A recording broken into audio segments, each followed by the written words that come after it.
Senhor, meu Deus e meu Pai, te agradeço, Senhor Deus, por mais uma oportunidade de nos reunirmos em Teu nome, Senhor. Que o Senhor venha, através do Teu Espírito Santo, iluminar, meu Pai, o nosso entendimento. Que o Senhor venha abrir, Senhor Deus, os nossos olhos, os nossos ouvidos espirituais. Que os nossos corações, meu Pai, estejam abertos, Senhor. Que o nosso entendimento, Senhor Deus, venha a ser aberto para que possamos compreender, Senhor, a Tua palavra, a Tua vontade, Senhor. E que nessa noite ela venha produzir, meu Pai, o propósito que lhe apraz. Que ela venha produzir o propósito a qual ela foi designada, Senhor Deus. Que mais uma vez o Senhor venha falar conosco, Senhor. Nós cremos na Tua palavra, cremos que ela é viva, que ela é eficaz, que ela é poderosa, meu Pai. Se for da Tua vontade, curar, sarar, libertar, transformar, salvar, Senhor Deus, por intermédio da Tua palavra, meu Pai. Tu tens liberdade neste lugar. Nós te agradecemos por tudo, Senhor. E pedimos no nome de Jesus. Amém. E a casa lá, Kaique? Amém, gente, vamos lá. Meu Deus. Bom. Agora, para que... Bom, como eu estava falando agora há pouco, esse é um capítulo bastante polêmico, gente. É um dos capítulos mais polêmicos de todo o Novo Testamento e talvez da Bíblia toda. É um capítulo que divide bastante opinião. Há muitos teólogos, estudiosos da palavra, ao qual nós temos bastante respeito, que divergem do entendimento acerca deste capítulo. Eu tenho um entendimento... Não, eu não sou pastora, não. Boa noite, gente. O entendimento que eu tenho a respeito desse capítulo, não estou sozinha, tenho alguns outros pastores que têm também esse mesmo entendimento. Tem outros teólogos, outros homens estudados que têm esse mesmo entendimento que eu tenho. O entendimento que eu tenho a respeito desse capítulo é como um todo. Eu levo em consideração o que está sendo escrito antes e o que está sendo escrito depois. É muito importante nós levarmos em conta o que está escrito no capítulo 6, o que está escrito no capítulo 8. Mais importante ainda, nós levarmos em conta todo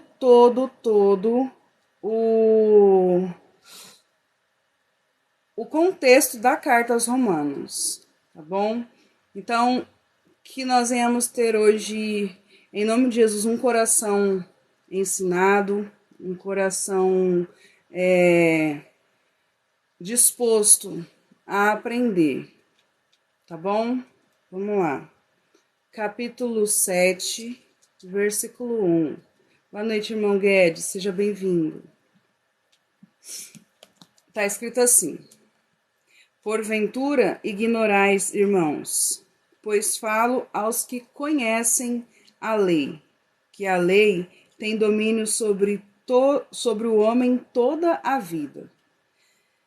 O apóstolo Paulo, ele vem de um capítulo maravilhoso, capítulo 6, aonde ele fala a respeito da novidade de vida, né? Como muitos interpretam, e é uma interpretação correta, que o capítulo 6 é onde Paulo começa a falar do novo nascimento. Nós somos batizados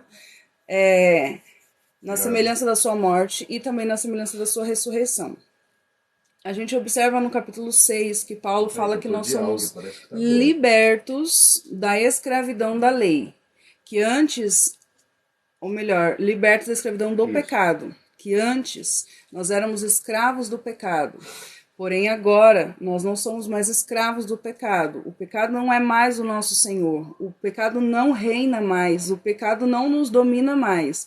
Hoje nós servimos a outro Senhor, é o nosso Pai. E é impossível, irmãos, nós servimos a dois senhores. Ou nós servimos ao pecado, ou nós servimos a Deus.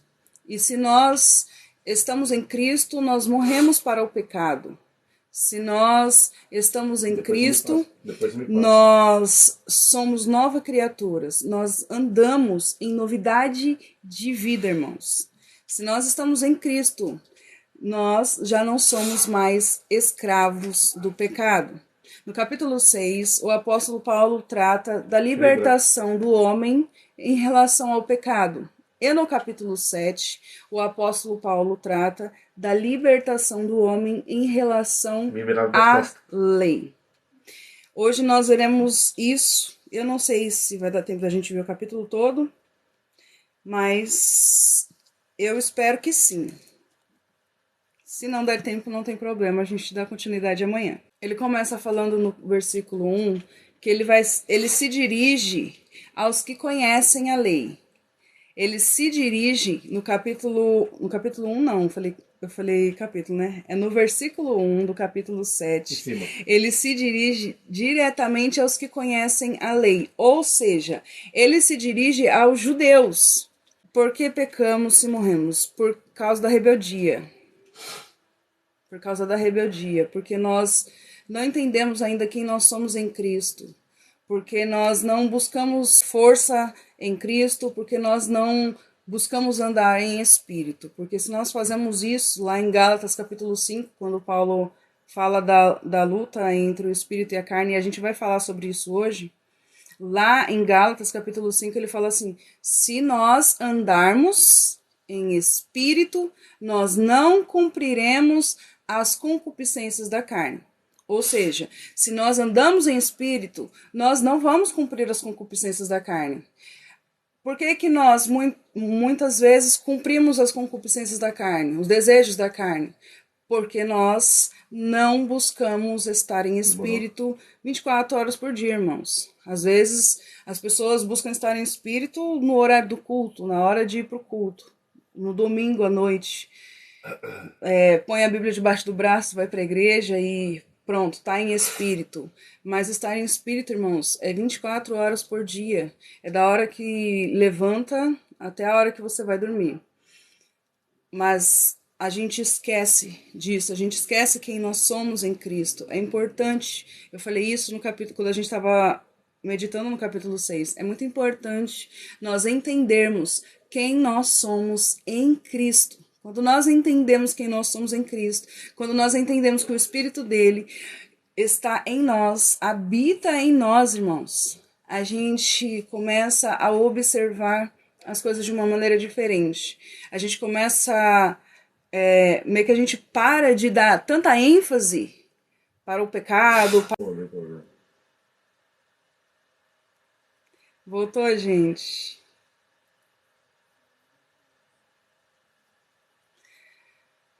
Se não der certo, eu vou ligar meus dados e hoje eu vou fazer com os dados. Hoje nada vai parar a nossa live. Em nome de Jesus.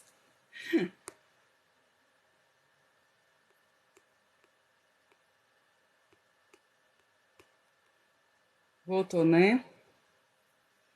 Thanks.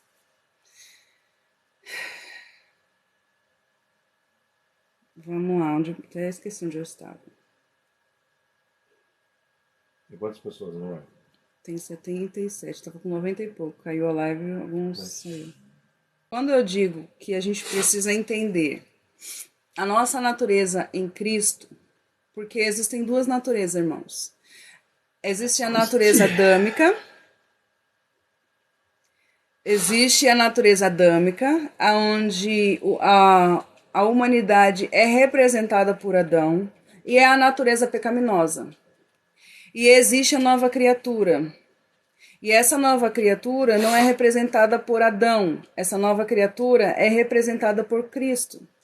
De modo, todo aquele que está em Cristo não é mais representado por Adão. É representado por Cristo. Hoje, eu não sou representada por Adão nem pelo pecado no Éden. Isso não quer dizer, irmãos, que nós não falhamos. Isso não quer dizer que nós não erramos. O que isso quer dizer? Que a cada dia nós somos transformados, nós somos santificados para não errarmos mais, para não cometermos os mesmos erros que nós cometíamos antes, e muito menos, irmãos, dizer que o pecado tem domínio sobre nós. Porque quando nós éramos representados por Adão, a nossa natureza era pecaminosa. E nós não tínhamos o poder de dizer não ao pecado, porque o pecado nos dominava. O apóstolo Paulo disse no capítulo 6 de Romanos que nós éramos escravos do pecado. Escravos é estar submetido a alguém, estar submetido a um senhor, estar submetido a um dono. E essa escravidão, irmãos, era em tempo integral, 24 horas por dia. Porém, a solução que Deus deu não foi matar o pecado. A solução que Deus deu foi nos matar. Paulo diz assim lá em Gálatas, capítulo 2, versículo 20. Já estou crucificado com Cristo. Agora não vivo mais eu, mas Cristo vive em mim. E a vida que vivo hoje na carne, vivo para fazer a vontade de Deus. Então, quando a gente começa a compreender que hoje nós não somos mais dominados pelo pecado, não somos mais escravos do pecado, não somos mais servos do pecado, mas agora o nosso Senhor é Jesus Cristo, nós somos agora servos dele, nós fazemos a vontade dele, nós andamos segundo o querer dele. E a força de vencer o pecado, a força de vencer os desejos, as concupiscências da carne não está em nós, mas está no Espírito. É o Espírito dele que nos dá vida. Nós morremos na cruz, nós fomos crucificados com ele, nós somos batizados na semelhança da sua morte. Ou seja, nós morremos. O velho homem morreu, a velha criatura morreu. E agora nós ressuscitamos com ele. E quando nós ressuscitamos com ele, nós não ressuscitamos com a natureza adâmica. Nós ressuscitamos com a natureza de Cristo. Com a vida que Cristo viveu, com a vida que Cristo levou, em obediência ao Pai. Porque agora ele é o nosso Senhor. Pai, gente, quem chegou agora? Aparecida, Marcinha, sejam todos bem-vindos. Nossa. Então, assim, a gente entender que por mais que a gente seja falho e que uma hora ou outra a gente vai falhar sim, infelizmente, isso não quer dizer que todos os dias a gente pode pecar como desculpa que nós somos fracos. Como desculpa que nós somos falhos, porque ainda que nós sejamos falhos, o Espírito que habita em nós não é falho. O Espírito que habita em nós não é fraco, irmãos. Então, se nós temos o Espírito habitando dentro de nós, nós temos forças em Deus, no seu Espírito, para vencermos as concupiscências da carne. Entenderam, gente? É assim. Abre lá em Mateus. Quem está com a Bíblia aí? Vocês estão com a Bíblia aí? Se vocês estiverem com a Bíblia, abre a Bíblia no capítulo 5 do Evangelho de Mateus. Mateus, capítulo 5, versículo 48. Na minha Bíblia está escrito assim: portanto, sede vós perfeitos, como perfeito é o Pai Celeste. Quem disse isso, irmãos? Foi Jesus. Tem um contexto, ele está falando a respeito do amor. A partir do versículo 43, ele está falando de amar o próximo. E amar ao próximo exatamente como Deus ama. E quando Jesus ele diz, sede perfeitos como o vosso Pai é perfeito, é uma ordenança. É uma ordem. Ele não está dizendo assim, ó, se der, você seja perfeito. Olha, talvez você vai ser perfeito ou não. Alguns vão ser perfeitos, outros não vão ser perfeitos. Não, irmãos. Ele está dizendo, portanto, sede perfeito, assim como o vosso Pai é perfeito. Ou seja, ele está falando literalmente aqui de amor, de amar ao próximo, de amar o seu semelhante. Aqui, então, nós precisamos buscar sim essa perfeição. Agora, aproveita que vocês estão com a Bíblia aí e abre lá em Gálatas capítulo 5.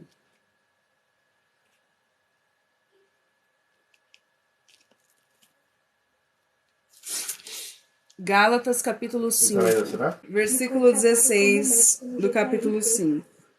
Digo, porém, andai no Espírito, e jamais satisfareis a concupiscência da carne. A pergunta é, irmãos, o quanto nós temos andado em Espírito? Quanto nós temos buscado nos inclinar para o Espírito? Se a Bíblia está dizendo que se nós andarmos no Espírito, nós jamais cumpriremos as concupiscências da carne. Sabe o que é isso? É quando você tiver algum desejo, quando você tiver alguma vontade de fazer algo que é contra a palavra de Deus, é contra a vontade de Deus, é contra os preceitos de Deus, e você buscar em Deus forças para não fazer, o Espírito dele irá te fortalecer. O Espírito dele irá te ajudar. Não é que não haja um conflito. Há um conflito da carne e o Espírito. Existe esse conflito. De um cristão, uma vida cristã, para quem nasceu de novo, para quem é uma nova criatura, para quem anda em novidade de vida, para quem não é mais escravo do pecado, há sim esse conflito. Porém, esse conflito, se nós estamos em Espírito, quem vence é o Espírito, irmãos. Se nós andamos em Espírito, a gente não pode dizer que quem vence essa guerra espiritual é a carne. Irmãos, quem é mais forte? O Espírito ou a nossa carne? Se nós andamos em Espírito, o Espírito de Deus vence. O Espírito de Deus nos dá poder, ele nos empodera, irmãos, para vencer as concupiscências da carne. Porque se nós morremos para o pecado, não somos mais escravos do pecado. O Espírito está pronto, seja perfeito no contexto. É amor, foi o que eu falei a respeito do amor. Mas a gente, se preferir, eu tenho outro texto aqui. Gente, os dois mandaram, o Gilson e o Alexandre mandou na mesma hora, o Espírito está pronto. Ó, tem que estar na carne para pecar. Exatamente. Olha só esse texto aqui. Continue o injusto fazendo injustiça. Continue o imundo ainda sendo imundo. O justo continue na prática da justiça. E o santo continue a santificar-se. O santo continue a santificar-se, irmãos. É isso. Nós somos transformados de glória em glória, como Paulo diz em 2 Coríntios, capítulo 3. A vereda do justo, como diz lá em Provérbios, é como a luz da aurora, que vai brilhando, brilhando, brilhando, até ser dia perfeito, irmãos.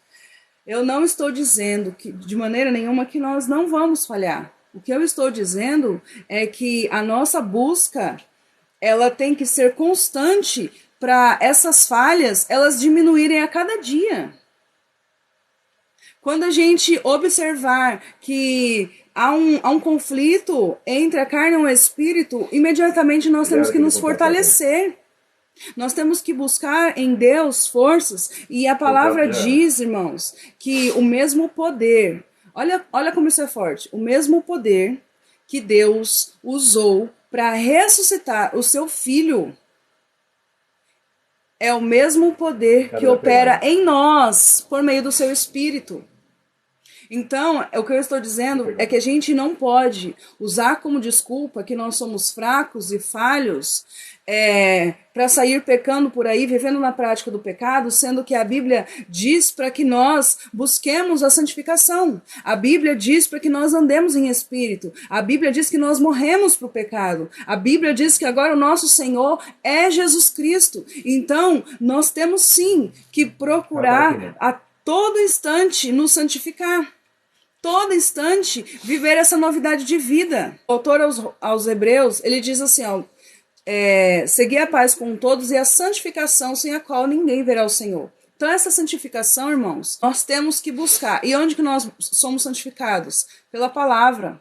Nós somos santificados pela palavra. Nós somos santificados, irmãos, pela disciplina de Deus. Então, nós temos que estar constantemente meditando na sua palavra. Nós temos que estar constantemente buscando forças em Deus e na sua palavra para que nós não venhamos cumprir as concupiscências da carne. Como foi bem dito aqui, aquele que vive na prática do pecado está na carne. É simples. É simples. Hoje eu estou em Gálatas. Vamos voltar para Romanos. No capítulo 6 de Romanos, versículo 2, o apóstolo Paulo diz assim, ó, como viveremos ainda no pecado, nós que para ele morremos? Nós morremos para o pecado, irmãos. Nós morremos para o pecado. Quando nós fomos batizados em Cristo, na semelhança da sua morte, nós morremos para o pecado. Olha só que interessante a solução que Deus dá. Ele podia matar o pecado, mas não é o pecado que morre, somos nós. É a natureza adâmica. É o que ele, na analogia que o apóstolo Paulo faz no capítulo 7 a respeito do casamento, é a mesma coisa. Ele fala do marido e da esposa, e o marido é bom, o marido é perfeito. E nessa analogia que o apóstolo Paulo faz, a solução não é o esposo morrer para a esposa imperfeita. A solução é a esposa morrer. E a gente vai ver tudo isso agora. A guerra entre a carne e o espírito. Vence quem você alimenta mais. Há esse conflito. Biblicamente, a gente vê que há esse conflito, sim. Mas nós não podemos admitir, irmãos, que a nossa carne se sobressaia em relação ao espírito. Quem está em Cristo Jesus, em espírito e em verdade, somos fortes para não pecar. É sobre isso. Morto não fala. Todo instante, viver essa novidade de vida.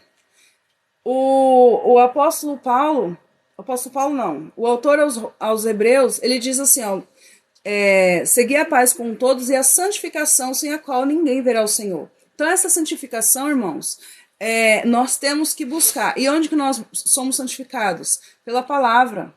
Nós somos santificados pela palavra. Nós somos santificados, irmãos, pela disciplina de Deus. Então, nós temos que estar constantemente meditando na sua palavra. Nós temos que estar constantemente buscando forças em Deus e na sua palavra para que nós não venhamos cumprir as concupiscências da carne. Como foi bem dito aqui, aquele que vive na prática do pecado está na carne.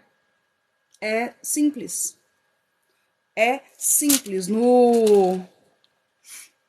eu estou em Gálatas. Vamos voltar para Romanos. No capítulo 6 de Romanos, versículo 2, o apóstolo Paulo diz assim, ó, como viveremos ainda no pecado, nós que para ele morremos?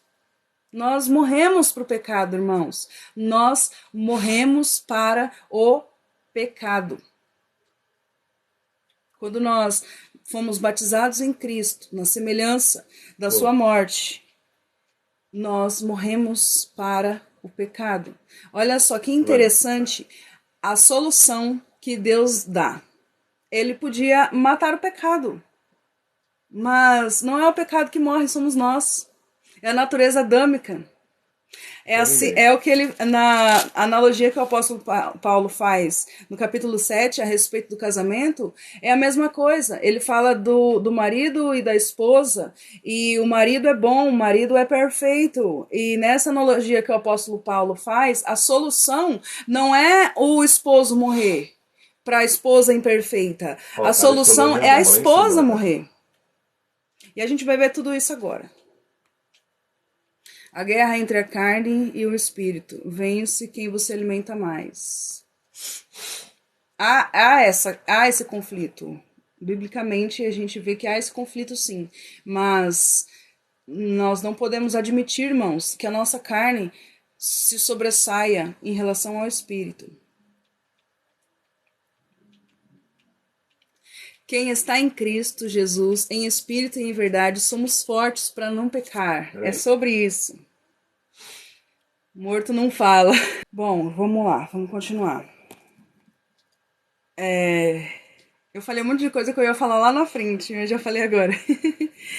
Versículo 1, o apóstolo Paulo fala, ó, tá entre parênteses. Ele coloca assim, pois falo aos que conhecem a lei. Ele se dirige especificamente aos judeus.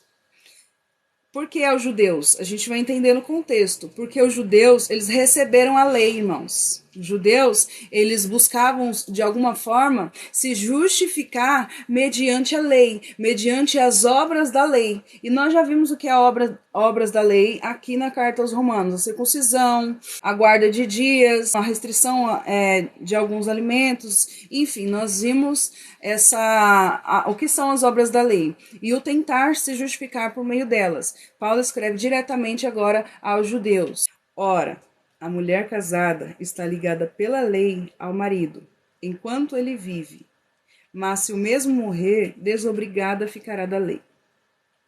De sorte que será considerada adúltera se, vivendo ainda o marido, unir-se com outro homem. Porém, se morrer o marido, está livre da lei e não será adúltera se contrair novas núpcias. O apóstolo Paulo ele vem usando aqui, mais uma vez, um argumento jurídico. A gente percebe que praticamente toda a carta aos Romanos, Paulo ele usa argumentos jurídicos. Lá nos primeiros capítulos ele coloca todo mundo diante de um tribunal e ele usa argumentos jurídicos. E ele usa agora uma analogia de um casamento.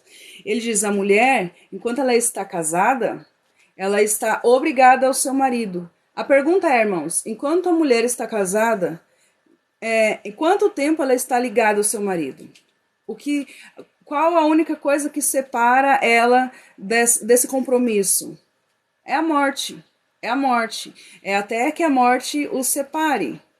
O apóstolo Paulo ele está dizendo que a mulher, enquanto ela está casada, ela está obrigada.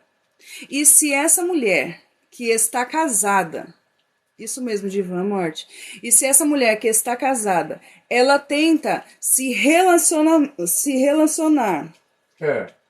ou ela tenta se envolver com outra pessoa, ela está cometendo adultério. Nós sabemos o que é adultério e nós sabemos que uma pessoa, quando ela está em compromisso de um casamento, se ela se relaciona com outra pessoa, ela comete adultério. E nessa analogia aqui, o marido é a lei. E a esposa somos nós. E o marido, irmãos, é perfeito, é santo, é espiritual, é justo.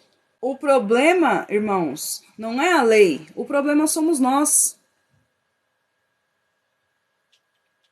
O problema somos nós.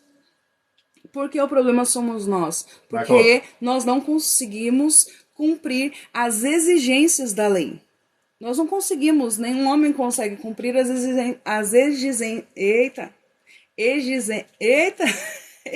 como é que fala? Exigências da lei. Exigências. Agora vai.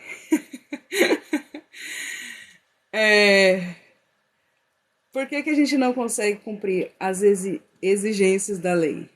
Porque a lei exige, irmãos, que nós sejamos perfeitos. A lei exige 100% de perfeição. Aquele que tropeça em um mandamento, tropeça na lei toda. Aquele que falha em um mandamento, falha na lei toda. Então, nós não somos... Tá aqui, ó, quase falei mistério agora, gente. Nós não somos a esposa perfeita para esse esposo, para esse marido tá aqui, perfeito. Ó. E se nós estamos obrigados à lei, nós estamos obrigados a lei, irmãos, até a morte. Enquanto nós vivermos, nós estamos obrigados, nós estamos ligados a esse compromisso. A única coisa que nos separa desse compromisso é a morte. Só que tem um problema, a lei não morre. É a lei que condena, acusa. Mistério misterioso. Olha só o problema que nós temos. Olha o problema que nós temos. Nós estamos obrigados a um compromisso. E o compromisso é com a lei. Todo homem que nasce, já nasce debaixo da lei. Detalhe, a lei exige 100% de perfeição. Agora saiu. E nós não conseguimos cumprir. Nós não conseguimos, por mais que a gente tente, uma hora a gente falha. É o que Paulo fala aqui mais pra frente nesse capítulo. Por mais que a gente tente, a gente falha. O bem que eu quero fazer, esse eu não faço.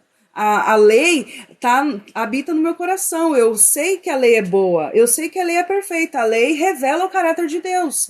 Porque se a lei diz pra eu não matar, é porque eu tenho que amar o meu próximo. Se a lei diz pra eu não adulterar, é respeito ao meu próximo. É amor. Eu sinto que a lei é boa, porém eu não consigo cumprir a lei. E o problema maior é que eu estou obrigada a essa lei. E a única coisa que me separa dessa lei é a morte. E a lei não morre. A lei é perfeita, justa, boa, santa, espiritual e não morre.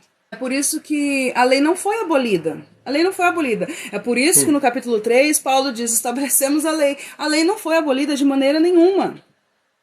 Então, como é que a gente consegue servir a lei e servir a Cristo ao mesmo tempo? É adultério. Porque nós estamos obrigados a esse primeiro compromisso, irmãos, que é com a lei. Então, o que acontece?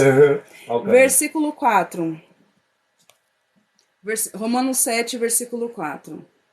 Assim, meus irmãos, também vós morrestes relativamente à lei, por meio do corpo de Cristo. Olha só, a solução,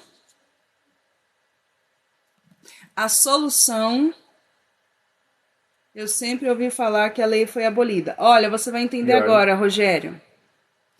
A solução, irmãos, que Deus deu, assim como no capítulo 6, o apóstolo Paulo fala assim, que não foi o pecado que morreu. O pecado não morreu. Quem morreu fomos nós. E aqui no capítulo 7, a lei não morre. A lei é perfeita. A lei é santa, justa, ela é espiritual. Mas nós morremos. Nós morremos.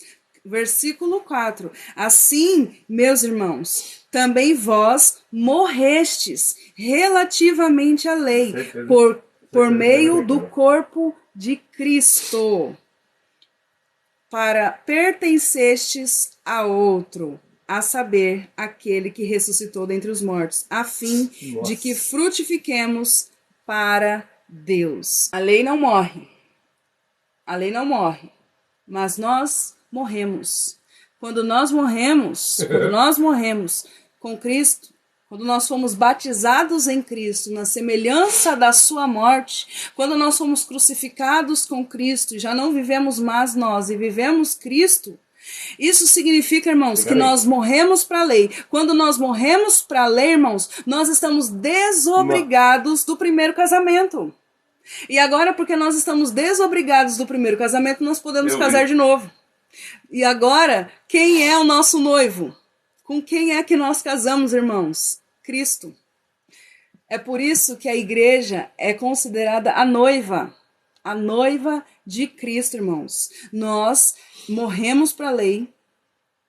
Nós estamos desobrigados do primeiro compromisso, nós estamos desobrigados do primeiro casamento. Para quê? Para pertencer a outro. E esse outro é quem? É Cristo. A saber, aquele que ressuscitou dentre os mortos, a fim de que frutifiquemos para Deus. Que foi, Emily? Eita, agora tudo se encaixa. É interessante, né, que no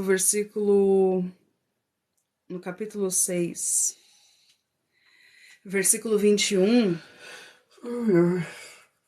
o apóstolo Paulo diz assim: naquele tempo, que resultado colhestes? Naquele tempo, que resultado? Quando nós éramos escravos do pecado, quando nós servíamos o pecado, o que foi que a gente colheu? Quais os frutos que nós colhemos? Nós colhemos vergonha, né? Nós colhemos morte, porque o salário do pecado é a morte. Naquele tempo, era isso que nós colhemos. Irmãos, agora, nós que somos a noiva de Cristo, os nossos frutos, irmãos, eles são para Deus.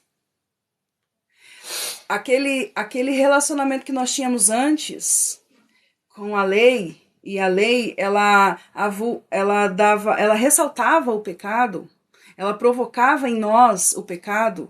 O problema não é a lei, é nós.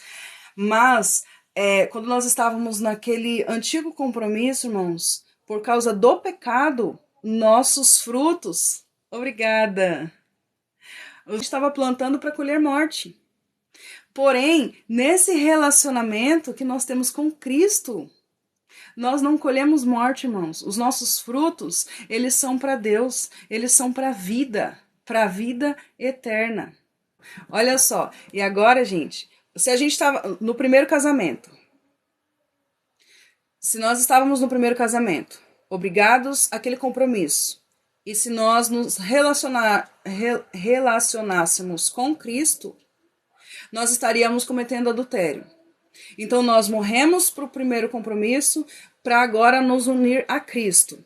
E se agora, unidos com Cristo, nós tentarmos, irmãos,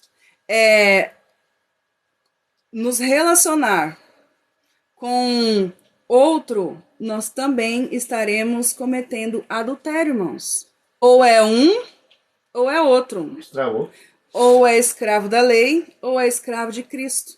Ou é servo da lei, ou é servo de Cristo. Irmãos, se nós estamos em Cristo, se nós assumimos um compromisso com Cristo, a partir do momento que nós tentamos nos relacionar com qualquer outro que não seja Cristo, é adultério. Assim como seria se nós estivéssemos na lei tentando nos relacionar com outro. Vocês conseguem entender o quão forte é nós tentarmos servir a Cristo e aos rudimentos da lei? Mas, Aline, então agora a gente vive como? Vive com Cristo. Você é noivo de Cristo. Você vive novidade de vida. Você vive a lei do Espírito. Justo vive pela fé. Gente, versículo 5. Versículo 5.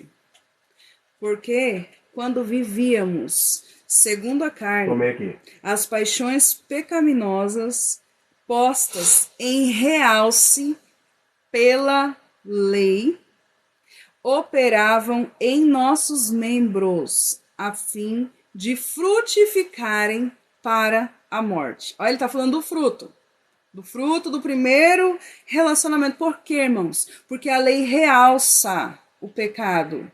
Porque a lei é pecaminosa? Não, porque nós somos pecadores, éramos antes de Cristo. Porque nós éramos pecadores, a nossa natureza antes de Cristo era uma natureza pecaminosa, nós éramos representados por Adão. A lei operava, as paixões pecaminosas postas em realce pela lei operavam em nossos membros a fim de frutificarem para a morte. Versículo 6. Agora, porém, libertados da lei, estamos mortos para aquilo a que estávamos sujeitos. Irmãos, presta atenção. Quem é que morreu aqui? Alguém falou que é a lei que morre. Não é a lei que morre, irmãos. A lei fica viúva, porque nós que morremos. Ó, agora, porém, libertos da lei, estamos mortos para aquilo a que estávamos sujeitos. Nós estamos mortos, nós morremos.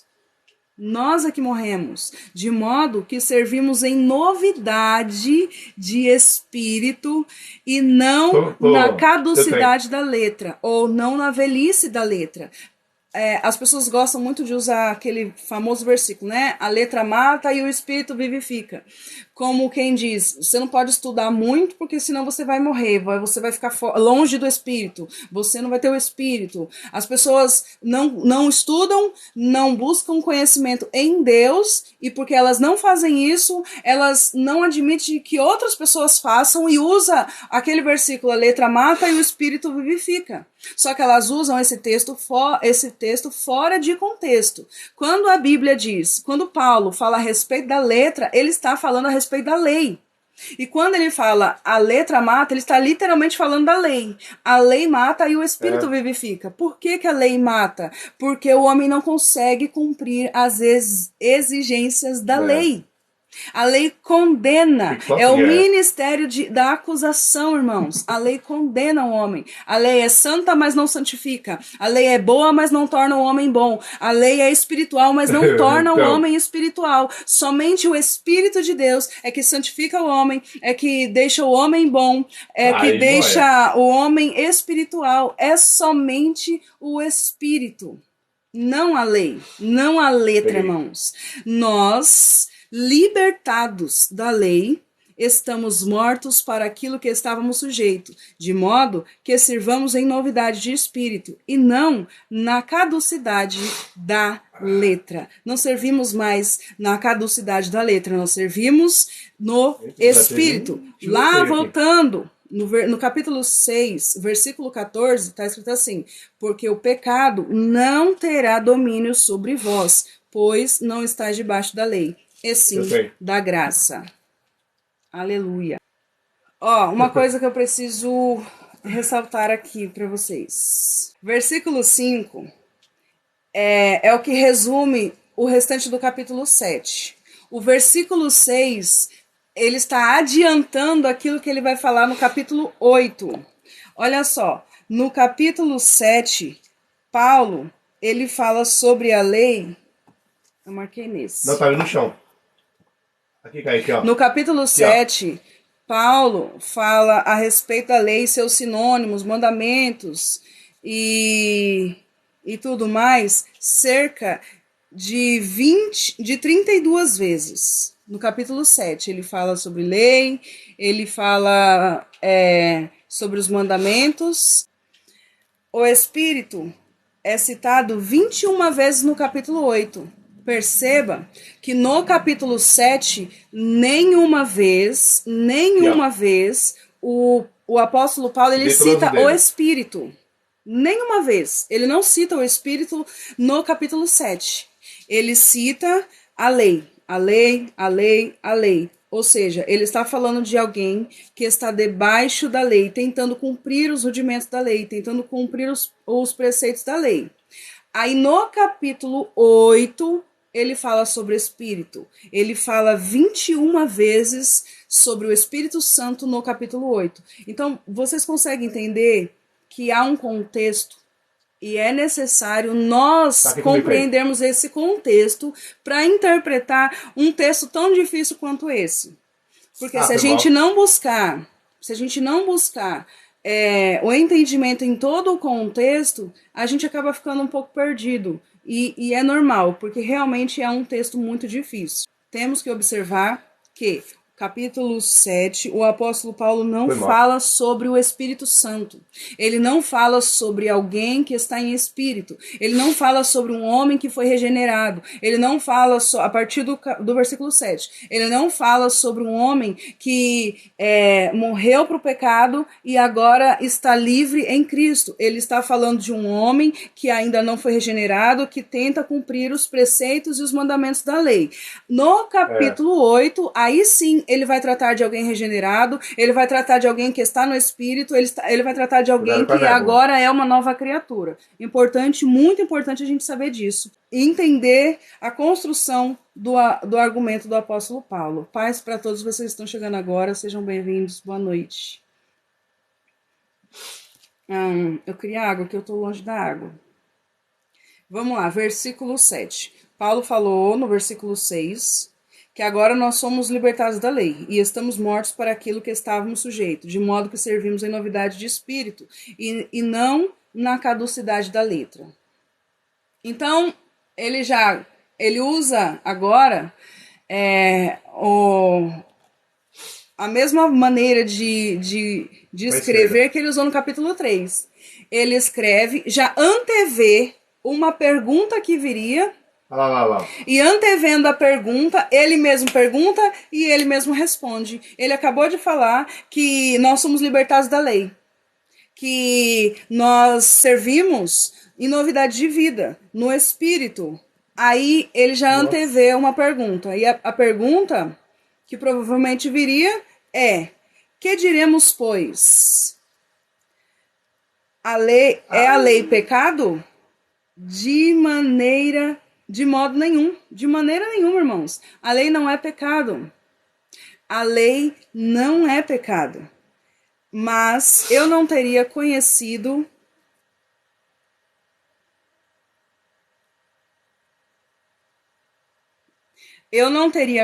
o pecado, senão por intermédio da lei, pois não teria eu conhecido a cobiça, se a lei não dissera, não cobiçarás.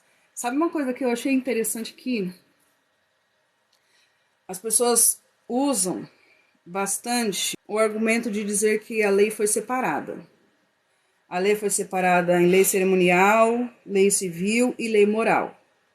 A lei civil e lei cerimonial passou. As pessoas costumam separar a lei, dividir a lei. Só que a lei não é dividida, irmãos. A lei não é dividida. Quem divide a lei são os gentios para tentar se encaixar na lei. Para tentar viver Cristo e debaixo da lei. Então, o que eles fizeram? Eles dividiram essa lei. Eles dividiram a lei mosaica para tentar se encaixar. Só que Paulo usa aqui um mandamento do decálogo. Paulo está dizendo aqui, a respeito do decálogo. Ele não está dizendo a respeito de outro mandamento, de outros preceitos. Ele não está falando a respeito da lei cerimonial ou da lei civil, como as pessoas gostam de separar. Ele está falando da lei moral. E a lei moral que ele está falando aqui é não cobiçarás. É o último mandamento que está lá no decálogo. Ele está falando assim, olha, mas eu não teria conhecido o pecado se não por intermédio da lei, pois não teria eu conhecido a cobiça se a lei não dissera, não cobiçarás. Mas o pecado, tomando ocasião pelo mandamento, despertou em mim toda sorte de concupiscência, porque sem lei está morto o pecado. A lei, ela evidencia o pecado. A lei, ela realça o pecado. São 613 mandamentos. A lei, ela dá vida ao pecado. E o problema não é a lei. Qual é o problema, então? O problema é que o homem, quando ele recebe a lei, quando ele recebe um mandamento, irmãos, parece que o pecado aguça na carne dele, que agora ele precisa fazer aquilo. Eu vou dar um exemplo para vocês hoje. Eu vou usar uma analogia aqui que eu vi hoje. Muito interessante. Eu falei assim, eu vou usar isso na live. Hoje, quando eu e meu esposo estavam indo pro culto, ele usa óculos. E ele esqueceu o óculos dele em casa. No caminho da igreja, eu falei assim para ele, você esqueceu o seu óculos. O grau dele é baixinho, é 1 e pouco. 1 e pouco, é baixinho, é menos que o meu. Na hora que eu falei assim pra ele, você esqueceu o seu óculos? Aí ele, eita, é mesmo. Nossa. O pior é que agora que você falou, eu não tô enxergando. Subiu. Ele tava sem óculos e pra ele tava tudo ok. Na hora que eu falei pra ele, você esqueceu o seu óculos? Ele falou assim, nossa, o pior é que agora eu não tô enxergando mais nada. Ele lembrou que ele tava sem óculos, aí ele lembrou que, eita, não enxergo direito. Mas por quê? Porque eu falei, você esqueceu o seu óculos. Talvez se eu não tivesse falado nada, ele tinha ficado lá sem óculos, não ia nem lembrar que ele era ceguinho. Mas, de certa forma, irmãos, isso é uma analogia que eu achei bem prática para explicar o porquê a lei desperta o pecado. O porquê a lei realça o pecado. É tipo assim, o pecado tá lá quietinho. Mas a lei fala assim, ó, não cobiçarás, pronto. Já era. Teria sido liberto. Na verdade, ele tava livre. Ele tava vivo, né? Quando eu falei do óculos, ele morreu. Paz do Senhor, Márcio. Na hora que ele falou assim, nossa, agora eu tô cego, eu falei, olha, como são as coisas, vou usar isso como uma analogia. É isso que o pecado faz, irmãos. Ou o pecado não, perdão, a lei. A lei não é má. A lei não é má, mas a lei revela o caráter de um Deus que é santo. E quando a lei revela o caráter de um Deus que é santo, naturalmente ela revela o caráter do homem que é pecador. Naturalmente ela revela que o homem não consegue ser santo igual ao seu Criador. Naturalmente ela expõe que nós somos pecadores. É assim, eu tava sem óculos, eu tava enxergando, mas alguém falou pra mim, você esqueceu o seu óculos, pronto, eu não tô enxergando mais nada. Jesus é nosso óculos. Eu achei que seria bem prático na hora de falar. Glória a Deus Todo-Poderoso, eu recebo. Pai, Senhor, gente, sejam todos bem-vindos. A lei traz à luz as falhas, traz à luz as falhas dos homens. E aí é que tá o problema, irmãos. Quando a lei traz à luz a nossa falha, a lei não pode corrigir a nossa falha, ela não tem poder para corrigir as nossas falhas. A lei, ela é perfeita e não tem poder de corrigir as nossas imperfeições. A lei é santa, mas não tem poder de nos santificar. É por isso que nós morremos para a lei e vivemos e ressuscitamos para Cristo. Porque em Cristo nós somos santificados, irmãos. Em Cristo nós somos livres para servir a um único Senhor.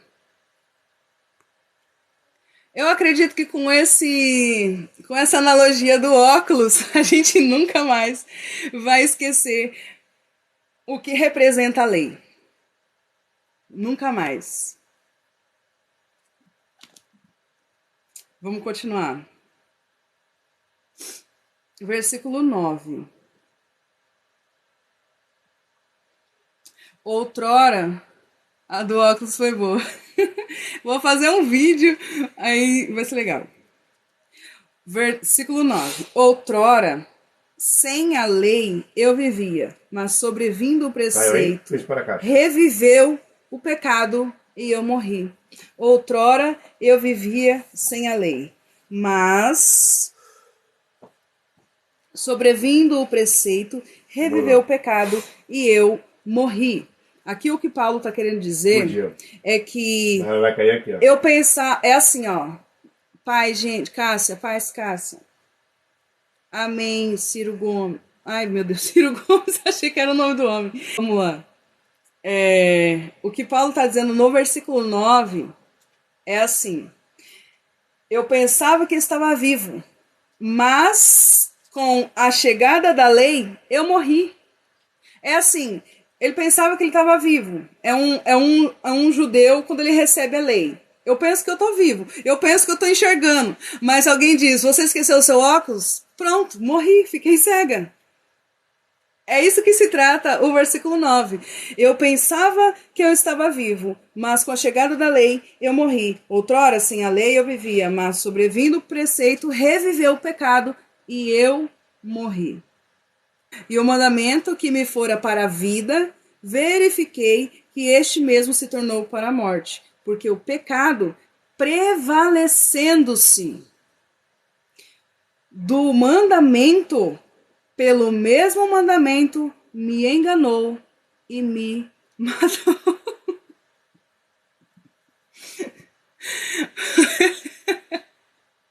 Ele mandou um óculos. Solange Pereira. Irmãos, olha só o que o pecado faz. A lei é boa e o pecado usou algo bom para nos matar. Porque, conseguinte, a lei é santa e o mandamento santo e justo e bom. Acaso, aí ele diz isso, já espera, já sabe, já imagina a pergunta que virá após isso. E ele mesmo já faz para ele já responder. Isso é ótimo porque talvez se ele não fizesse a pergunta e já não respondesse, teria essa pergunta e ele não tivesse tido tempo de responder, nós ficaríamos sem a resposta. Eu estou preocupada com a água da Aline Lamar. Quem não tem colírio, os óculos... Gente, deixa o óculos pra lá por enquanto, vai. Versículo 13. Acaso, oi Josi, o bom se tornou em morte? De modo nenhum. Não é porque a lei ressalta aquilo que tem de pior no ser humano que o problema está com a lei. Acaso o bom se tornou em morte? A lei agora nos mata? É a lei que é a morte? Não. É o pecado. É o salário do pecado que é a morte, não da lei. Ele mesmo diz, de modo nenhum. Pelo contrário, o pecado, para revelar-se como pecado, por meio de uma coisa boa, causou-me a morte, a fim de que pelo mandamento se mostrasse sobremaneira maligno. Bem-aventurado aquele cuja transgressão é perdoada e cujo pecado é coberto. Salmo 32, Salmo de Davi, né? Tá aqui em Romanos, capítulo 5, esse salmo. Tá nos seus dados ou tá... Eu tô nos meus dados. Eita, é mesmo. Vou acabar a live, gente. Amém? Brincadeira. Tchau. Tô nos dados.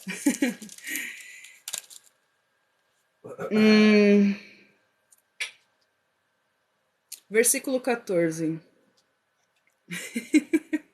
Versículo 14. Porque bem sabemos que a lei é espiritual. Eu, todavia, sou carnal, vendido à escravidão do pecado. É importante nós pararmos aqui e fazermos um parênteses. Abrirmos um parênteses. Por quê? Quem é esse eu do capítulo 7? É ele, Paulo, que é vendido para o pecado? Paulo que é escravo do pecado? Paulo depois da sua conversão? Paulo depois de ter um encontro com Cristo? Depois de Paulo ter um encontro com Cristo, é vendido para o pecado? Muitas vezes, e eu já fiz isso várias vezes, e eu reconheço que eu sem compreender completamente o contexto, eu usei esses versículos de maneira errada, porque a gente costuma dizer assim, o bem que eu quero fazer, esse eu não faço, mas o mal que eu não quero, esse eu acabo fazendo. Irmãos, isso não é uma luta, no Romanos capítulo 7, não retrata uma luta, uma guerra espiritual, um conflito espiritual de um cristão, de alguém que já foi regenerado e de alguém que está em espírito. Uma das principais razões qual nós observamos isso é que Paulo, em momento nenhum aqui ele cita o espírito. Como eu disse, ele cita 32 vezes a lei e os seus mandamentos aqui, mas não cita o Espírito. Ele começa a citar o Espírito no capítulo 8. Então, esse eu do apóstolo Paulo, aqui no capítulo 7, que sabe que a lei é boa, que busca cumprir a lei, mas não cumpre, não é alguém que foi regenerado, irmãos. Não é a luta de um cristão. Por que eu falo que não? Olha só. Versículo 14, que a gente acabou de ler, está escrito assim: porque bem sabemos que a lei é espiritual. Eu, todavia, sou carnal, vendido à escravidão do pecado. Se a gente voltar no capítulo 6, versículo 6, está escrito assim: sabendo isto, que foi crucificado com ele o nosso velho homem, para que o corpo do pecado seja destruído, e não sirvamos mais o pecado como escravo. Vamos sair dessas aulas, bacharel em Romanos. Vamos lá. Versículo 14 do capítulo 7. Ele está vendido à escravidão do pecado. Versículo 14 do capítulo 6. Porque o pecado não terá domínio sobre vós. Então, aqui ele está dizendo, eu todavia sou carnal, vendido à escravidão do pecado. Mas alguém que foi regenerado pelo Espírito não está debaixo do domínio do pecado. No versículo... Tem vários versículos aqui, gente. Versículo 22 do capítulo 6. Ó, tudo que a gente já viu. Por isso que eu falo que é importante para a gente entender um texto, principalmente quando é um texto difícil de ser interpretado, a gente entender, a gente observar o que está sendo escrito antes e o que está sendo escrito depois. O que foi escrito antes? No versículo 22 do capítulo 6, está escrito assim, agora, porém, libertados do pecado. Então, quem está em Cristo foi liberto do pecado, irmãos. Quem está em Cristo não serve o pecado, não é mais escravo do pecado. E quando eu terminar Romanos, quero diploma, Aline. Quem está em Cristo, irmãos, não é servo, não é escravo do pecado. Então, por que no capítulo 7, versículo 14, Paulo está falando, eu todavia sou carnal, vendido à escravidão do pecado? Ele está retratando a luta de alguém que está debaixo, tentando cumprir, ser justificado, cumprindo os preceitos da lei. Vocês conseguem entender? Essa luta, essa guerra aqui que o apóstolo Paulo fala, Faltou mesmo, pastor David, não tem diploma para tu. Essa guerra que o apóstolo Paulo fala aqui, vamos lá, se fosse de alguém, se fosse de um cristão regenerado, você percebe que é só a carne que vence aqui. É só a carne. É só a carne que vence. Ele fala assim, ó, o bem que eu quero fazer, eu não faço. Mas o mal que eu não quero, esse eu acabo fazendo. Uma pessoa que está em Cristo faz isso. Uma pessoa que foi regenerada, que foi liberta da escravidão do pecado, perde tantas vezes para o pecado, irmãos. E outra, bom, eu vou ler o texto e a gente vai desenrolando. Vamos lá. Versículo 15.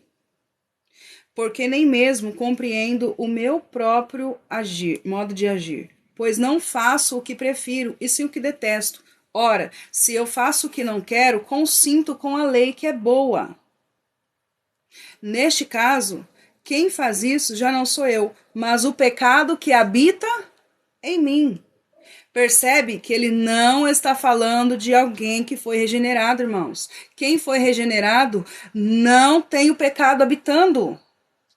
O pecado não habita mais em nós, irmãos. Se nós somos regenerados, se nós somos nova criatura, se nós nascemos de novo, se nós vivemos em novidade de vida, se nós fomos crucificados com Cristo, se nós fomos batizados na semelhança da sua morte e também na semelhança da sua ressurreição, o pecado não habita em nós. O pecado não tem domínio sobre nós, o pecado não tem poder sobre nós. Então, nesse caso, essa guerra, essa luta espiritual que o apóstolo Paulo está relatando aqui é de alguém que está debaixo da lei, tentando cumprir a lei de Deus, porém a lei de Deus revela o mal que há nela. É o contexto. O espírito está pronto, mas a carne é fraca. Isso mesmo, a carne é fraca, mas o espírito está pronto. Então, por mais que a carne seja fraca, se nós fortalecemos o espírito vai sempre estar pronto. Irmãos, Jesus, ele foi tentado como homem. E como homem, irmãos, como homem, ele não caiu nas tentações. Jesus cumpriu a vontade do Pai. Jesus foi obediente à vontade do Pai como homem. como homem, como alguém que é tentado, como alguém que sofre angústia, que sofre tentações, o autor aos Hebreus vai dizer que, mesmo tendo sofrido, ele foi obediente. Aprendeu a ser obediente no sofrimento. Irmãos, em todo instante, como homem, ele foi fiel, ele obedeceu a Deus. Sabe por quê? Porque o Espírito de Deus estava sobre ele e ele se fortalecia no Espírito de Deus. Por isso, ele venceu as tentações. Essa luta aqui que o apóstolo Paulo retrata é a luta de alguém que está tentando cumprir a lei. Porque a carne cobiça contra o Espírito contra a carne. E esses opõem-se a isso. Irmão Júnior, é o que nós falamos lá no começo. Lembra? Ali é um conflito, sim, da carne e do Espírito. Só que, nesse conflito da carne e do Espírito de Gálatas, capítulo 5, no versículo 16, está escrito assim: digo, porém, andai no Espírito e jamais cumprireis as concupiscências da carne. Andai em espírito e jamais cumprireis as concupiscências da carne. Eu vou usar um exemplo que o Nicodemos deu, e alguns meses, quando o Fábio mandou pra gente o link do estudo, eu até inclusive usei aqui na live esse mesmo exemplo, e agora eu vou usar aqui porque vai caber. O Nicodemos, ele fala que ele fez uma viagem para a África com a esposa, com a família. Nessa viagem para a África, de carro, eu não sei onde ele estava, e de lá de onde ele estava, ele foi para a África. São 5.000 quilômetros. 5.000 quilômetros. Aí ele fala que quando ele chegou lá, o conhecido dele perguntou: e aí, como que foi de viagem? Ele falou: foi tudo bem. Não, mas foi tudo bem, não aconteceu nada com o carro. Aí ele falou assim: não, o pneu furou uma vez. Aí o conhecido dele falou assim: ué, mas como que você fala que a viagem foi tudo bem se o pneu furou uma vez? Aí ele fala assim: olha, são 5.000 quilômetros. E o pneu furar uma vez para uma viagem tão longa é até razoável. O problema é se nesses 5.000 quilômetros, a cada 50 metros, o pneu furasse. O que isso quer dizer, irmãos? Por que ele usou essa analogia? Porque a nossa vida cristã, ela vai ter falhas. Porque nós ainda não somos perfeitos, não temos ainda um corpo glorificado. Então, possa ser que nessa viagem de 5.000 quilômetros, o pneu fure uma ou duas vezes e nós precisamos trocar. Agora, se o pneu furar todo dia, irmãos, alguma coisa está errada. Alguma coisa está errada. Algum problema sério tem. Então, o que eu quero dizer, irmãos, o que eu quero trazer para vocês, e é importante a gente saber disso, porque quando a gente sabe disso, eu falo por experiência própria, irmãos, eu vou falar para vocês por experiência própria, eu não gosto de usar experiências próprias, eu gosto de usar o que está na Bíblia, mas eu vou falar como experiência própria. Existem coisas que eu não conseguia vencer, existem coisas que eu não conseguia lidar. E mesmo orando, mesmo pedindo para Deus sabedoria e forças, eu não estava conseguindo lidar. Só que quando eu entendi, irmãos, que eu tenho força sim no Espírito Santo de Deus, parece que as coisas começaram a mudar. Tem coisas que eu não conseguia largar, tem coisas que eu não conseguia abandonar, e hoje eu consigo. Não porque eu fico lutando contra a minha carne, mas porque eu quero agora andar em espírito. Quando a gente se preocupa demais com o pecado, a nossa cabeça é só no pecado, só no pecado, só no pecado, só no pecado. Eu vou usar um exemplo, deixa eu ver. Uma pessoa que tem problema com pornografia. A pessoa que tem problema com pornografia, se ela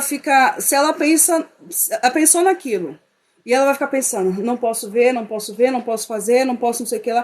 Ela vai ficar o tempo todo pensando nisso. O que vai ter na cabeça dela? Pornografia. Agora, uma pessoa que tem problema com pornografia, ela pensou naquilo, ela corre para a Bíblia, ela medita, ela vai orar, ela põe um louvor, ela vai falar com alguém sobre a palavra. Irmãos, ela vai em espírito. O que vai acontecer? Ela vai esquecer da pornografia. Quando ela for ver, passou o dia e ela nem errou, ela nem falhou, ela nem pecou. Por quê? Porque ela estava andando em espírito. Então, quando nós compreendemos a força, o poder do Espírito Santo de Deus nas nossas vidas, irmãos, nós conseguimos sim fugir da aparência do mal. Vocês acham que José, quando a mulher de Potifar lá chamou ele, tentou ele, você acha que a carne dele não sentiu desejo, irmão? Vocês acham que ele não sentiu vontade? Ele não permitiu que o pecado, que a força do pecado estivesse sobre ele, mas sim a obediência. Ele foi obediente a Deus. E por ele ser obediente, ele fugiu. Se ele tivesse ficado ali tentando resistir, irmãos, ele ia ficar pensando naquilo, ele ia ficar vendo, ele ia ficar ali, ó, sendo tentado. O que ia acontecer? Mas o que ele fez? Ele fugiu. Quando teve uma trend aqui no TikTok, de colocar as criancinhas, as mães colocavam doce na mesa, e as mães colocavam doce na mesa e falavam assim, ó, não mexe, eu vou ali no banheiro e já volto. E a criança ficava ali, ó, olhando pro doce. A maioria das crianças não resistia e pegava. Por quê? Porque estava na frente delas. A mãe colocou o doce na frente da criança e falou, não mexe, já é uma lei, é um mandamento. Pronto, já despertou na criança, ó, pra gente ver que até uma criança, quando é dada uma ordem, um mandamento, já começa a revelar a natureza adâmica. A criança tá ali na frente do doce, sozinha. Ela tá olhando, ela olha. O que vai acontecer? Ela vai querer comer. Agora vamos lá. Eu vou dar, um exemplo prático. Tá ali, o doce tá ali. Não pode comer. Se você sai de perto do doce, não é mais fácil? Não é muito mais fácil? O que eu estou querendo dizer, irmãos? Eu não estou dizendo que o crente não peca, que o cristão não peca, que o cristão não falha nunca. Não é isso que eu estou dizendo. O que eu estou dizendo é que no Espírito Santo de Deus nós temos poder para falhar cada vez menos. No Espírito Santo de Deus nós temos poder para vencer as concupiscências, os desejos desenfreados da nossa carne. Filipenses 4:8. Finalmente, irmãos, tudo o que for verdadeiro, tudo o que for nobre, tudo... Eu vou ler. Obrigada. Filipenses 4:8.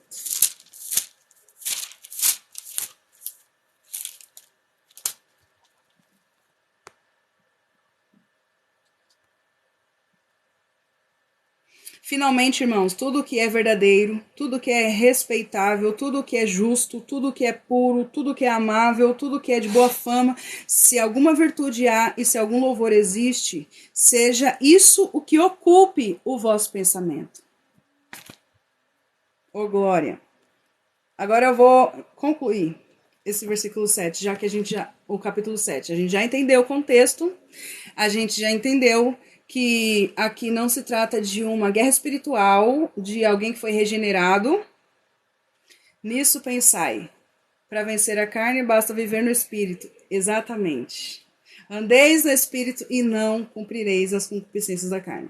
Agora que a gente já entendeu o contexto, a gente já entendeu que aqui Paulo está falando, ó, pois falo aos que conhecem a lei. Ele está falando de alguém que tenta viver uma vida debaixo da lei.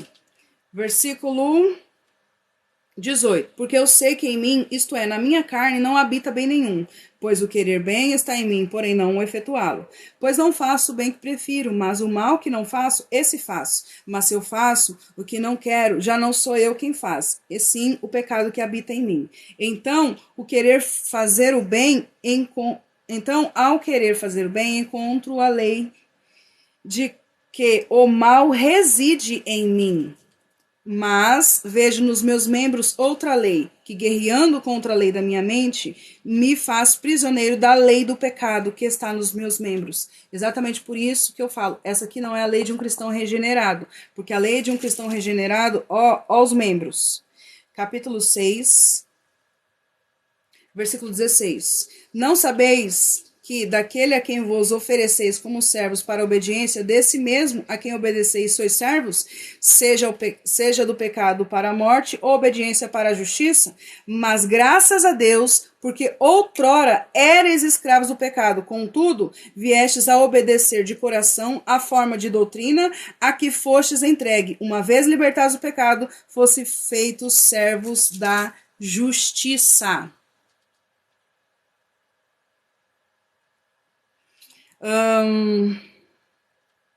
Versículo 24. Desaventurado o homem que sou, quem me livrará do corpo dessa morte? Aqui é como se fosse Paulo desesperado. É um homem debaixo. Eu falo Paulo, mas aqui não era ele regenerado. Muito provavelmente ele sabia o que era isso, porque ele era um fariseu, ele era irrepreensível, ele seguia a lei, mas por mais que ele seguisse a lei, ele sabia que ele não era perfeito. E a lei exigia a perfeição. Aqui é como se fosse um grito de socorro. Quem me livrará do corpo dessa morte? Quem é que pode me livrar? Eu não consigo sair dessa situação. Eu quero servir a lei de Deus, mas existe outra lei em mim. Outra lei reside em mim. O pecado habita em mim.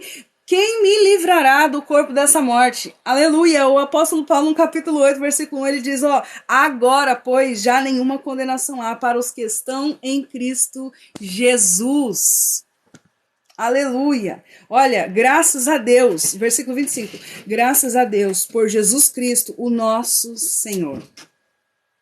É um grito de socorro.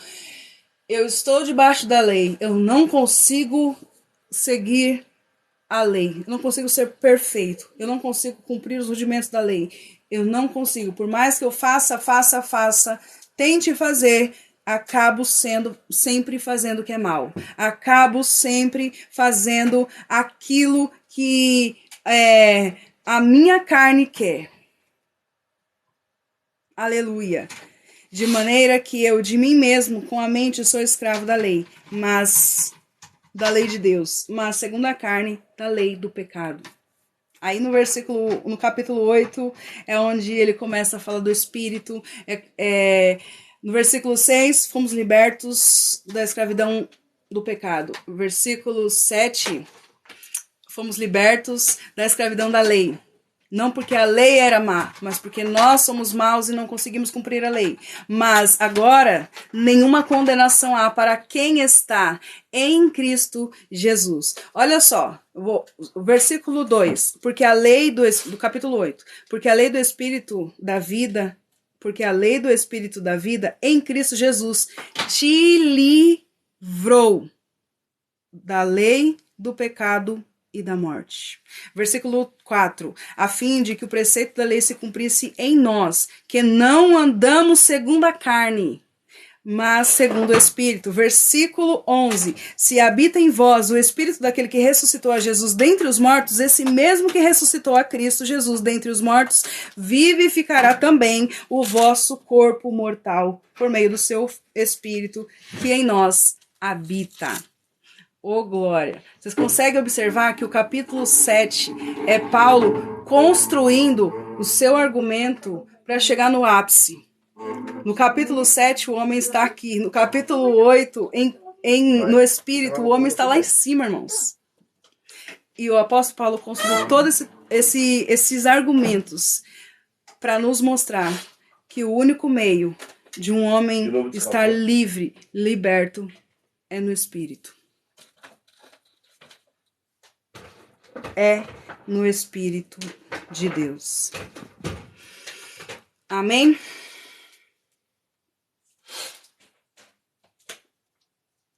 O próprio Jesus falou para Pedro que ele ainda não era convertido. Lucas capítulo 22. Amém, gente? Glória a Deus. Nenhuma pergunta?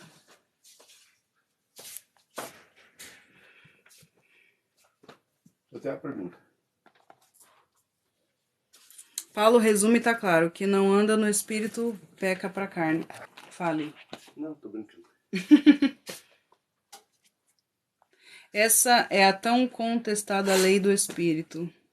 Você tá Tão nos mal dados ainda? interpretada. Estão nos dados ainda. Em Salmos 26. Como... Parabéns. Obrigada, gente. Isso só o Espírito Santo que leva o homem ao arrependimento dos seus pecados. Capítulo 8 também creio que vai ser maravilhoso. Ufa! Resumi o capítulo... Resumi, né? Foi bom. Concluímos o capítulo 7. Posso fazer uma pergunta? Tem nada a ver com isso tudo. Tomo água, não tomei ainda. Vou tomar agora. Tô com sede e com fome. Eu vou encerrar. Eu vou orar. Alguém quer vir orar para encerrar? O Thiago tá aí ainda? Gente, obrigada por tudo. Obrigada pela paciência. Que Deus continue abençoando sua vida poderosamente, minha querida irmã. Amém. Obrigada, Marcos.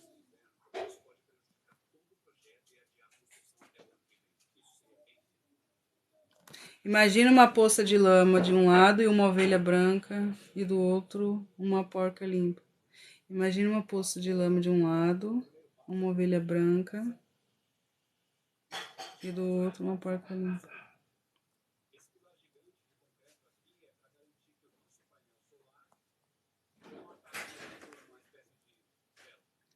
Tenho vergonha. Marcos, Pai do Senhor, que Deus te abençoe. Amém, Elisa. Eu vou beber água, tá bom agora? Vou beber bastante água. Obrigado, Senhor. Glória a Deus. Enquanto Estevão estava à beira da morte perto de Saulo.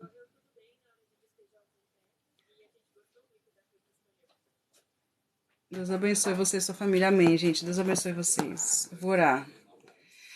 Senhor, nosso Deus e Pai, obrigado, Senhor Deus, por mais uma vez nos instruir, nos ensinar, nos exortar, nos corrigir e nos mostrar, Senhor, que nós devemos andar em espírito.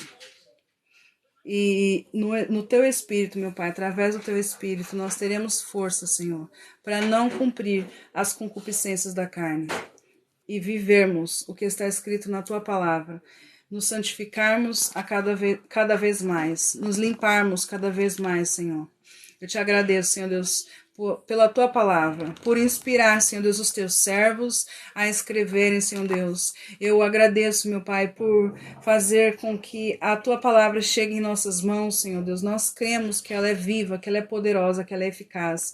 Obrigada por tudo, Senhor Deus. Nós queremos viver o sobrenatural. Nós queremos, meu Pai, poder dizer que o nosso pneu só vai furar, Senhor Deus, no máximo 2 vezes durante todo o percurso, Senhor Deus, porque por mais que nós somos falhos, nós somos fracos, Senhor Deus, o teu Espírito que agora habita em nós não é, Pai. A nossa carne pode até ser fraca, mas como Cristo disse, nós poderemos dizer, o Espírito está pronto, Senhor. Segura nas nossas mãos, meu Pai. Nós precisamos de Ti, Senhor. Nós reconhecemos, meu Pai, que se não for o Senhor, que se não for o Teu Espírito, Senhor Deus, nós jamais conseguiremos, meu Pai. Nós reconhecemos a nossa dependência, Senhor. Declaramos, Senhor Deus, o quão dependentes nós somos de Ti, o quanto nós precisamos de Ti, Senhor.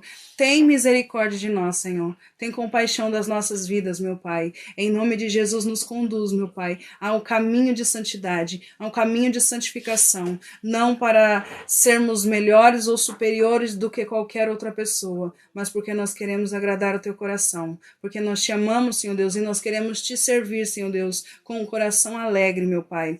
A Tua palavra nos ensina, meu Pai, que a Tua alegria é a nossa força. Nós queremos sim alegrar o Teu coração, não porque nós queremos Te comprar, Senhor Deus, ou trocar por alguma coisa, porque nós sabemos que o Senhor já nos amou antes mesmo da fundação do mundo, Senhor. Mas nós queremos, meu Pai, achar graça aos Teus olhos, como os Teus servos também acharam, Senhor. Por favor, segura nas nossas mãos, meu Pai. nos fortalece no teu espírito, na força do teu poder, Senhor. Nos reveste em nome de Jesus, meu Pai. Tudo aquilo que vier contra as nossas vidas, todo pecado, toda tentação, Senhor Deus. Eu sei que nós seremos ainda tentados, meu Pai, mas eu te peço, no nome de Jesus, força no teu espírito para podermos dizer não, para podermos vencer, meu Pai, todos os desejos carnais, Senhor Deus. E assim nós podemos, meu Pai, ser exemplo também, meu Pai, para as outras pessoas e que elas possam ver em nós a tua imagem e a tua semelhança, qual foi perdido, Senhor Deus, por causa do pecado. Mas nós não temos mais a natureza adâmica e sim agora nós ressuscitamos com Cristo. Por isso, nós viveremos para ti, Senhor Deus, e faremos diferença. Seremos sal e seremos luz neste mundo, para a glória do seu nome. Que nós diminuamos e que o Senhor cresça, meu Pai. Que prevaleça em nós a tua vontade, o teu querer. Em nome de Jesus, eu apresento nas tuas mãos os meus irmãos, meu Pai, que aqui estão, que já passaram por aqui. Toma a vida de cada um deles nas tuas mãos.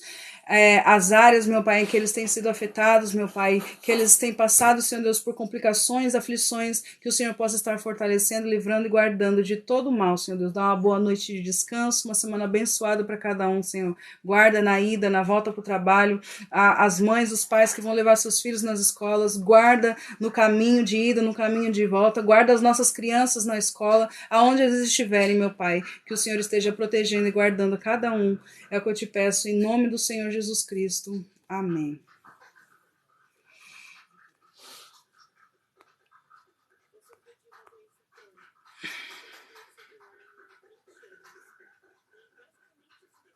Gente, Deus abençoe vocês, viu? Obrigada por tudo. Bom descanso. Até amanhã, se Deus permitir. Ótima semana para todos. Logo estaremos na Nova Jerusalém. É isso. Fui. Palavras abençoadas. Deus abençoe, gente. Ai, não desliga. Não desliguei. Agora vai.